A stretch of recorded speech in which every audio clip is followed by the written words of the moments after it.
I have not read the article. Obviously, I've heard about it. I will tell you this, that Magic, myself, Rob, Jeannie, we are in constant communication, so this is no new, like, all of a sudden there's an emergency meeting. This is something we do all the time. What we discuss in our meetings is between us, but we are, we've been saying since the beginning, we're going to be patient. We know where we're going, we know how to get there, and it takes time, and it takes hard work. And right now our guys work extremely hard. We've had a couple setbacks with some suspensions, but we've played some good teams, and we've had a chance to win a lot of those games.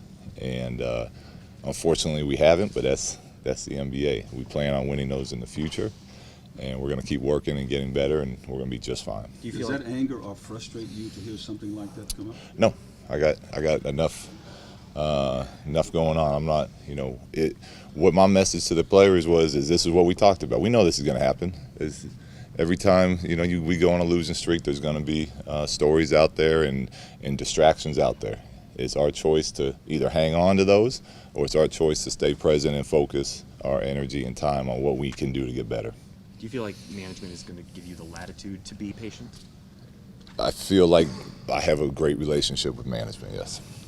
Do you feel like you have job security? I feel like I'm coming down here to do my job and coach, and I don't feel like I'm going anywhere, no. Do you feel like the message got through to the players that, hey, it might be a little bit of a roller coaster if we have losing streaks? Yeah, we talked about that before the season even started. So, here's the first one. All right, now let's handle it. Let's, as a group, not give it life, and let's keep working on what we need to work on. And I thought we came out today and had a great practice. Players were engaged, involved. Talking to each other about what needs to be done, as well as the coaches, which is the type of environment, the type of culture we want. I think we're in a good place. It's obviously a really small sample size, but do you feel that you've found a starting lineup that you want to see for weeks at least? We like what they did last game for sure. They were really good. So they'll do it again tonight. But we're not going to commit 2 straight weeks to it. We got to. We're trying to figure things out. We got to figure groups out, and we like what that group has done, and we're going to get more of that today. That's the groups we had playing against each other in practice, and it was competitive. So, yeah, we like what they're doing. Do you have a philosophy either way in terms of just like playing a certain lineup as much as you can during a game, as opposed to staggering? A little bit of both. I think when you have as a coach, you always got to look at your roster and what your strengths and weaknesses are, and one of our strengths is we have Rondo and LeBron, who are 2 of the best floor generals in our game. So, even when I was starting both of them, I was working on ways to try to get one out early to get them back in, because you want one of those guys on your court. That's not always my philosophy, but with this team, I'd like to try to keep one of those guys out there as often as possible. Are those the 2 guys that you would like to have on the court? Is there anyone else maybe that you? Well, there's a ton of different scenarios of who we want out there together, but that was just an example of one of the things we're looking at. Where my general philosophy, I wouldn't say that that's something I need to be done, but with the team we have, I like having one of them on the court. You said Luke had choices, especially when the depth includes guys with different playing styles. Mm-hmm. How much or how difficult is it to judge the Rondo look that you guys get versus the Lonzo look, and how do you kind of parse that out moving forward? Yeah, it's a lot of those decisions kind of come down to how the game is playing. And those are tough, because you don't, as a coach, you don't ever know for certain how it's going to play out. You go with your gut, and what your gut tells you is going to give your team the best chance that night. When you have certain rosters, it's black and white. These guys are starting, these guys are finishing, and it's the other guy's job to play those minutes in between. That's not how our team is. That's not where we're at as a group. So a lot of it is feel, and that's why we talk so much about culture and having each other's backs, because everyone wants to play. But for us to be successful this year, we need everyone at different times of the season stepping up to help us win games, and we need everyone else who isn't having those opportunities that night to be supportive and cheering them on. Has Magic given?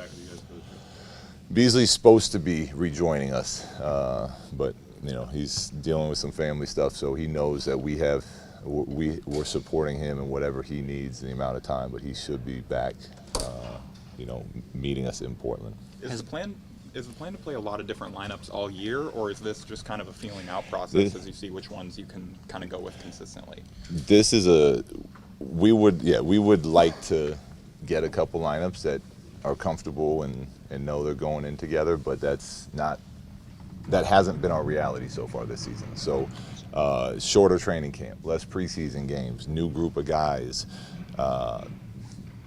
We don't have that knowledge yet of what the groups are really doing well together and who plays well. That's all stuff that's still being figured out and getting to know our players. And then obviously the suspensions, you get foul trouble, things like that play into that. But yeah, we'll get to a point where where it's more of a solid pattern with all that. Has Magic made specific suggestions on lineups to play or players you should play? Magic and I talked a lot about basketball and our team, and his opinions and my opinions. But again, what those conversations are, those are between me and the front office. Do you have to explain any of those things to him, what you're doing and how you're going through this process? Or does he understand those things? Well, no, it's I never like to. I don't like to assume that people know what I'm thinking. So if I'm talking, I'm going to explain myself, no matter what the situation is. But again, the actual things being said in those, that's private front office coach stuff. Like, I'm not. That's even if this article didn't come out, I wouldn't be telling you guys what our sessions are like and what we're talking about in there. Luke, one of the things you said just a couple minutes ago is that you follow your gut and you want to give your team the best chance to win every night. But after Wednesday's game, you talked about having to think long term too, and sometimes those things might not be the same. How have you tried to walk that line, and is that a tough sell when it's obviously there's a demand for results? No, it's it is thinking long term in the sense that what those guys and what our whole team went through Wednesday, like, that's a great learning experience for everybody. Whether you're on the court or on the bench, that's a great learning experience. And one, that games are never out of hand, whether you're down or you're up. And two, get back in transition. Let's make the other teams work.